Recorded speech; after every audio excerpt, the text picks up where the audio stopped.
So here's how to get 0.5 ultra wide angle feature on Snapchat. As you can see, I don't have access to this feature, but what you can do to fix this problem, just go on Play Store and App Store and update Snapchat to its latest version. After that, if it doesn't show up, just click on your profile icon on top left corner, and after that click on settings on top right corner and scroll down until you see support and feedback.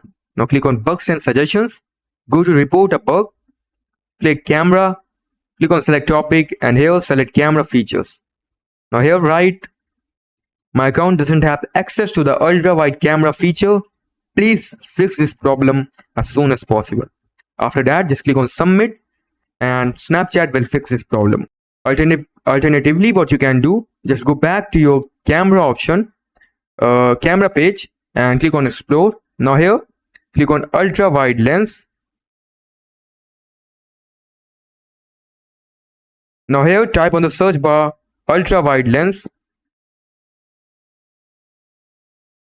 and select any one of these lenses. I'm going with this one.